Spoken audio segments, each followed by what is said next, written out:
then chances are you began to believe it. You must acknowledge that it's error in truth and its negative, destructive nature opposing goodness. Okay? So that's your first step, is to acknowledge that specific example. And of course you will have your own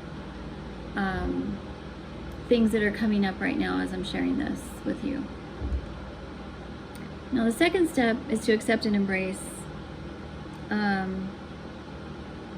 Accept and embrace that in this instance it does not define who you are, and it is not your portion. Releasing this toxicity from your mind is the first of this divine exchange.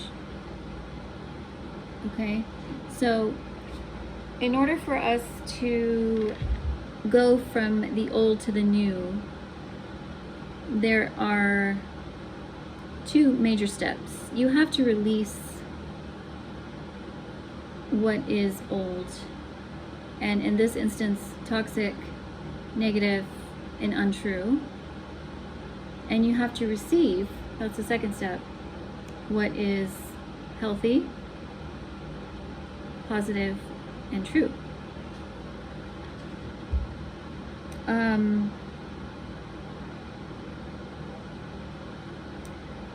Now, this replacement of this divine exchange is necessary, and this is part of renewing the mind. So your old thought was, I am worthless, which actually probably led you to low self-esteem, low self-image,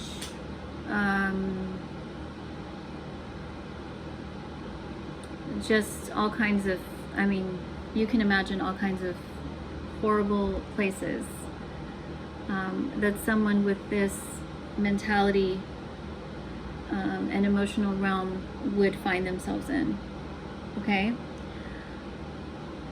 But the truth is that you're not worthless. Okay? So we need to replace that old thought and belief system with the new. Okay? So, in quotes I wrote, I am worthy of all the good in this world. My worth is priceless and is not contingent on anyone's opinion of me. Now, why is that true? Because God gives worth to his creation. That is an inherited state that does not change. Just because someone doesn't see your value and see your worth doesn't mean that you don't have it. Okay, and this might seem strange at first on any of these thought patterns that you might find yourself thinking about right now or processing, because you might be so familiar with thinking a certain way about self that it feels uncomfortable because it's unfamiliar. But so are a brand new pair of shoes.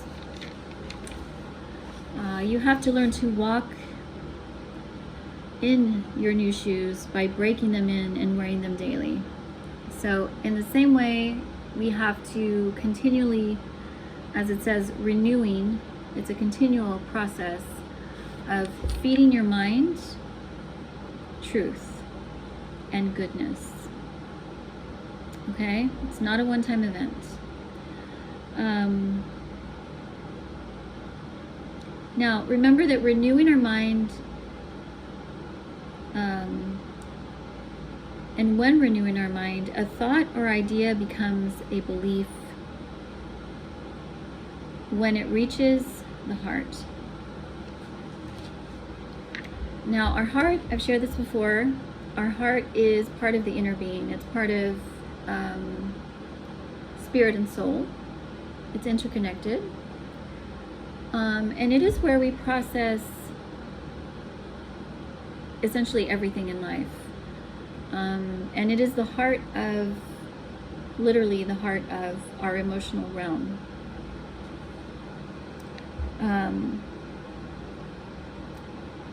So when you know in your heart, quote unquote, I am worthy, and you know that in a space of joy, in a space of peace, in a space of love, then you believe this declaration of truth and goodness, and nothing can change your mind. Once you set your mind on this truth for yourself, except you, of course. You could change your mind, but that is what we're talking about. You have the choice to decide what you believe. Okay? Now, our emotions follow our mind and where our mind leads. And sometimes it can be hard to tell who's running the show, depending on who you are, how God wired you, and how you process life. Because some of us are very emotional, and we process life through our emotions. We're very sensitive emotionally.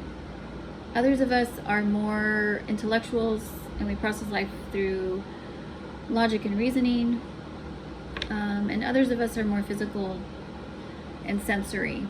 Okay, so knowing that about yourself is important. But at the core, there is a divine order to how the soul functions. And it is mind influencing emotions, which influences our decision making. So by divine design, our mind does lead, and it leads us in our soul and the condition and health of our soul. Now, we'll look more in depth on the emotional realm of this divine exchange next week. I've already decided I'm going to do that. But our mind is spiritual gold, and we need to treat it that way, because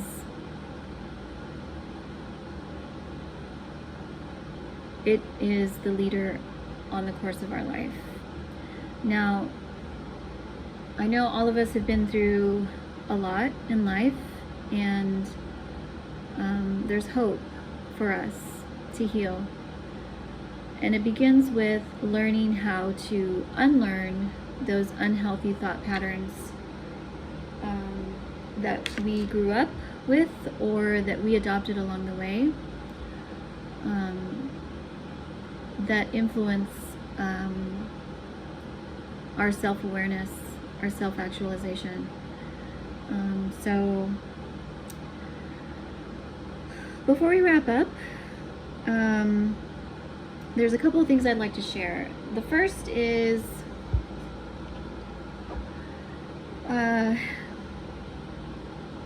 that last year I had a very strong pressing in my spirit about staying sober-minded as things continue to unfold, which is why it's been very heavy on my spirit, especially if you go through my YouTube videos. I share a lot on trying to stay sober-minded during these times, because they are challenging times, and it's very easy to get lost in the narratives. It's easy to get lost in the chaos of the world and what's going on, and certainly not having and not being grounded mentally is not a good place to be.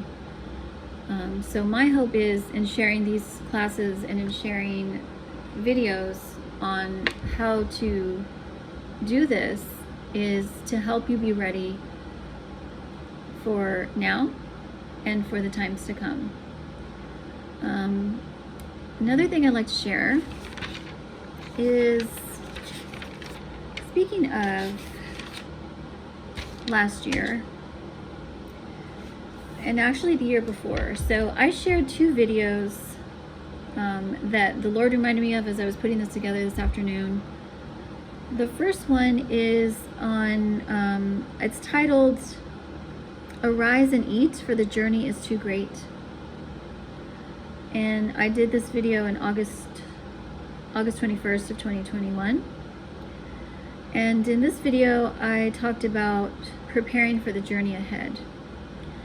So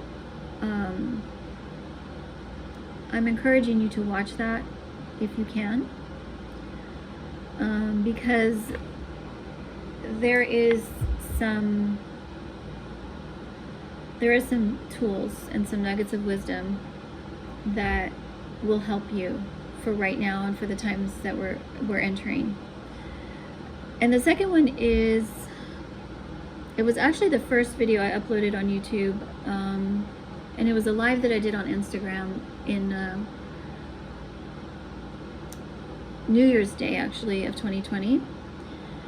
And I shared about the prayer of Jabez. Okay, and I'm actually going to read that. That's found in 1 Chronicles 4:10. And I'm going to camp here for just a minute before we wrap, as it relates to exchanging the old for the new, which is, again, something that the Lord's impressed on my spirit for the last 2 years, as I've also been in this space and journey of going from what was in my life to what is and what will be. It's very hard and challenging process, but it is worth it. It is worth it. It is worth all of it. And I'm literally here, live testimony, telling you this. Okay, so 1 Chronicles 4, verse 10.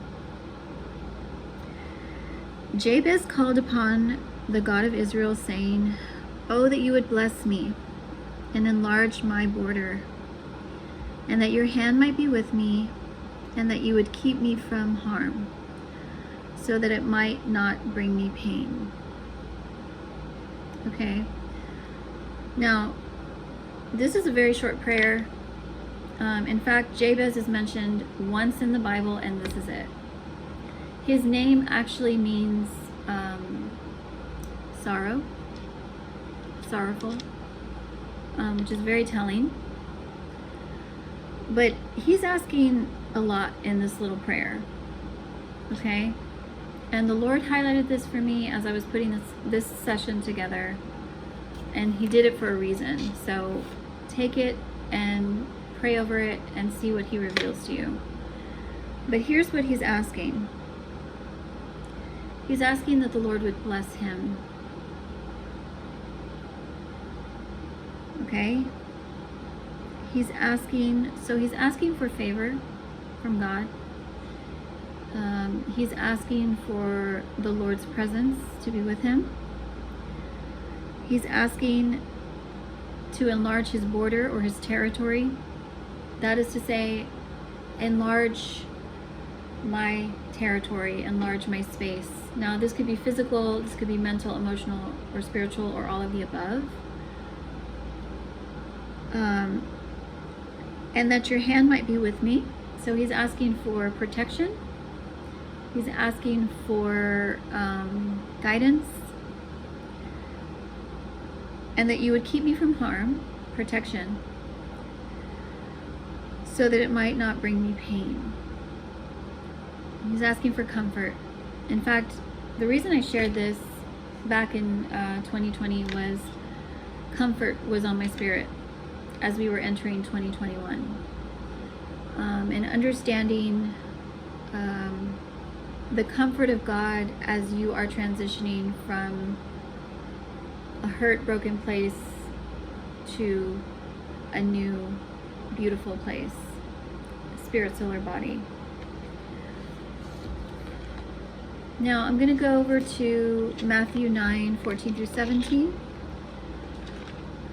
And this is Jesus speaking to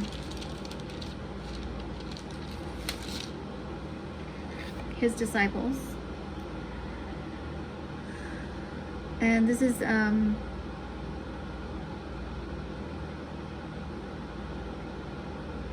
going to wrap this entire session together. So I'm going to read the whole passage and then I'll elaborate as he leads me. Verse 14, Then the disciples of John came to him, saying, Why do we and the Pharisees fast, but your disciples do not fast? And Jesus said to them, Can the wedding guests mourn as long as the bridegroom is with them? The days will come when the bridegroom is taken away from them, and then they will fast. No one puts a piece of unshrunk cloth on an old garment, for the patch tears away and the garment from the garment, and a worse tear is made. Neither is new wine put into old wineskins. If it is, the skins burst and the wine is spilled, and the skins are destroyed. But new wine is put into fresh wineskins, and so both are preserved. Okay, so there's a lot here. There's a lot of layers, and there's a lot I could get into, but what I want to highlight is this specific verse. Neither is new wine put into old wineskins.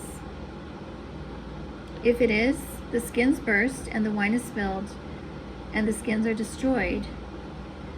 But new wine is put into fresh wineskins, and so both are preserved. So this is verse 17, this entire section, which is amazing to me because 17 is the number of victory. And I don't believe there's any coincidences in Scripture. And 9 is the number of the Holy Spirit. So this is profound already to me, just by numbers. But this is a direct correlation to our life. Old life,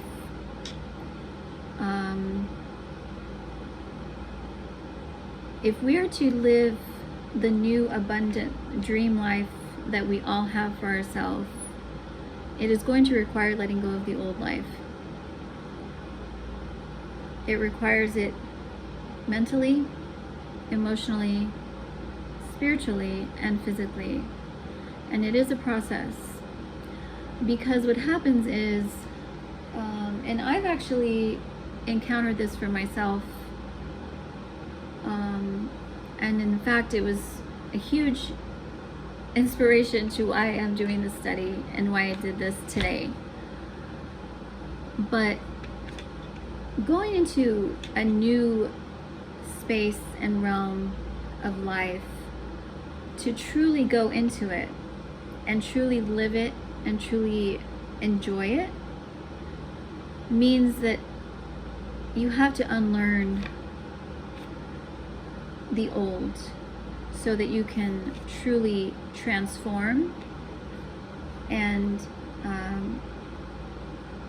take that journey from one to the other. Now what I will say is, and this is part of guarding our mind, guarding our heart, and protecting our mind, renewing our mind, the enemy will come against you. In fact, the popular phrase, the battle before the breakthrough is the biggest, is true. Because anytime that you're trying to get to a new level in your life, it doesn't matter what it is. It can be personal, professional, and you're trying to receive truth and receive goodness in your life, you are going to be opposed and combated. So the enemy will do everything he can to deceive you out of what you already are promised and what you already know. This is where I need to go. This is my promised land, in essence. So old life must be exchanged for new life. Old thought patterns must be exchanged for new thought patterns. And that's where it begins. If we want to live truly abundantly this life that we're called to live, we have to take that step in the divine exchange. So that's all the time I have for today. I hope this has blessed you. Next week I will be sharing more on this, and I will go into the emotional realm. And probably the week after, we will talk about our will and the power of our decision making. Hope everyone's doing well. I love you all so much, and I'll see you next week.